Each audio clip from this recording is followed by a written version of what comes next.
sit down. Hello folks, Colin here, Festa 67's workshop. Welcome to issue number 52 of Legends of Ferrari F1, the die-cast 1/24 scale model collection from our good old mates over at DeAgostini. Now, if you'd like to grab this for yourself and start this collection of 1/24 cars, head over to their website. There's a clickable link in the description below. And you too can be collecting these wonderful Ferraris. Now this week we have got Ferrari F93A from 1993, driven by Gerhard Berger. The very tall Austrian, folks. Yes, iconic driver. I still remember him drifting his Ferrari round Casino down in Monaco. It was just one of them moments where it was caught on TV, this epic four-wheel drift as he edged down the slope there. It was unbelievable car control back in the day. If you get a chance to see it, just Google it on YouTube and go and have a watch. See an artist at work. But anyway, let's have a quick looky-loo at the car. Or the magazine, sorry, and then we'll get the model out and we'll have that on the bench so that we can have an inspection. It says the Ferrari built the F93A to tide the company over until the construction of the new, much more advanced model that John Barnard had designed after his return to Maranello. However, a last-minute change in the regulations meant the car had to be used throughout the 1993 season, despite the problems caused by its suspension. Yeah, he didn't quite get the full tweak that he wanted, bless him, but he had to release it. And yeah, look how missile-like it is, how round and bulbous it is compared to the squared-off edges you get on some of the cars now. But yeah, very short wheelbase as well. Information there, vintage graphics, some old photos there of Gerhard at work. Notice how low the cockpit is around his head there, folks. This was pre-halo and pre-side impact bars because Ayrton was still alive back then, and it was a year before we lost him. And yeah. Jean Todt joins to spark the Renaissance, yes. Spearheaded Ferrari back in the day, didn't they? There's a briefage sheet there on the car itself with a nice side profile. Gerhard there, full of smiles. But he was a very nice bloke, great practical joker as well, him and some of the practical jokes he played on Ayrton. But yeah, many risks, few points. He used to take a lot of risks, bless him. And then you got Sante Gadini even, in the white shirt above there. That's the profile this month. Berger fully focused just before the start of the race in 93. Cheerful and a lover of jokes, some of which were much celebrated at the time. On the track, he became a calm and prudent driver. Give this magazine a read, folks. You might, if you don't know a lot about Gerhard, you should find out a bit more about him. But yeah, he was full of practical jokes, bless him. And he's still about. You still see him in the paddock. You still see him sauntering around doing his thing. But yeah, very personable fella.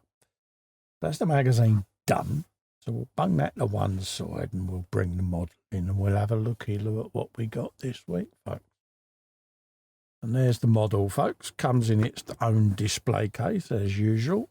You got your Ferrari badge just on the left there. Ferrari F93A Gerhard Berger 1993.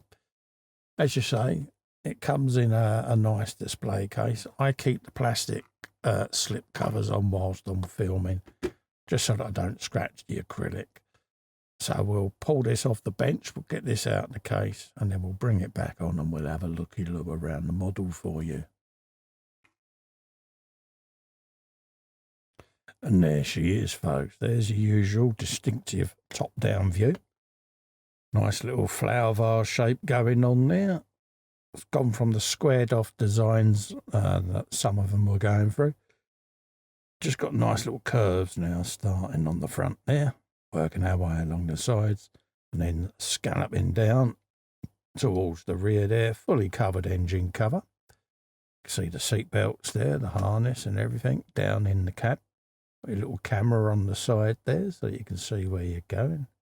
Quite a deep flat front wing element going on there, and then obviously little protrusions going around there, like almost like extended end plates that come up through the suspension. Pre-barge boards, as you can see.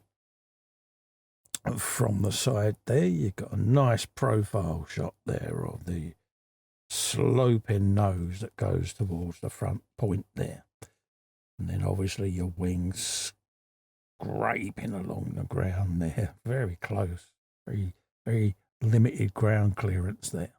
The bib poking out there and the bodywork curving round and coming up through into the front vents there that then scoot air along and cool down inside.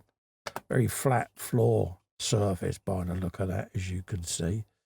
And then obviously air then comes out, goes up through these veins into the rear diffuser and fires out the rear end there, folks.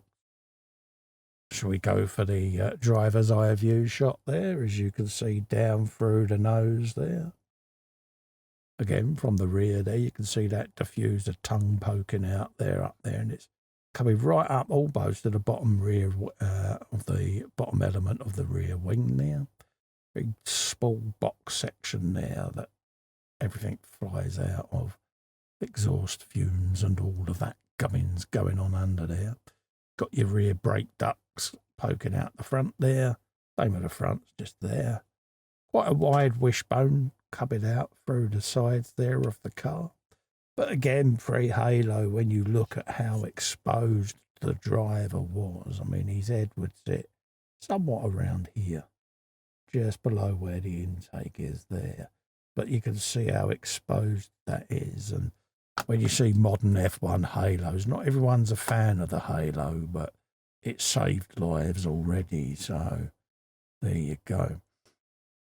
There's the Jaws music view there, folks, as the car comes looming towards you. I will adjust that wheel once we finished filming.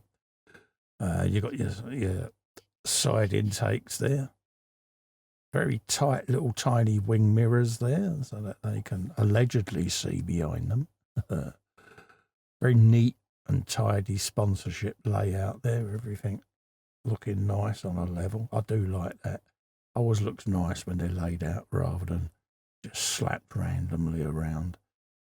I like the red edging as well around the edge of the wheel rim there, but this was the era where you could see through the wheels and watch the glow of the brake discs behind. I always liked that. Nice yellow writing against the black tyre there, looks nice. And again, very legible number there on the rear end plate of the rear wing.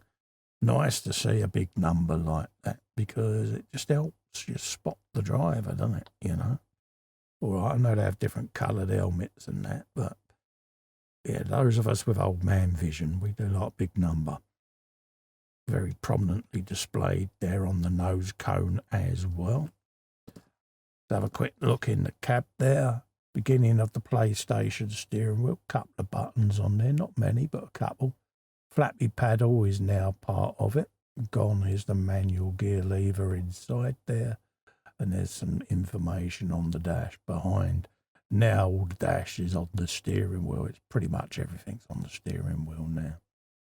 But yeah, various buttons and switches and stuff like that going on behind there. Nice sloped windscreen there.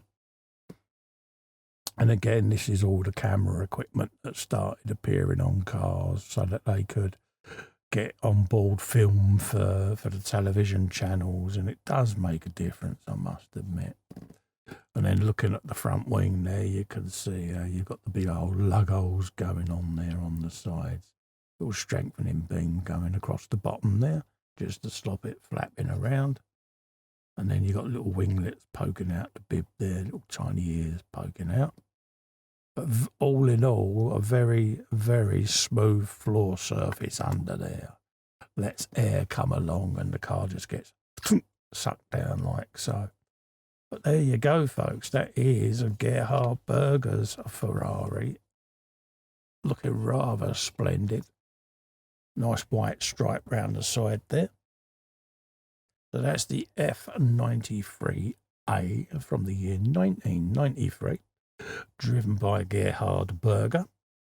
If you'd like to grab these for yourself, folks, and collect along with me, head over to DeAgostini's website. There's a clickable link in the description below. Pop, and you too can be collecting these. In the meantime, to help me out, if you can click little fester in the corner there and subscribe to the YouTube channel. It is free. It really helps the channel grow. Whilst you're there, give the bell a ring, select all. That way you'll get notified of upcoming and future content.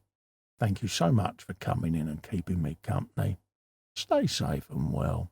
I look forward to seeing you next time. Bye-bye for now.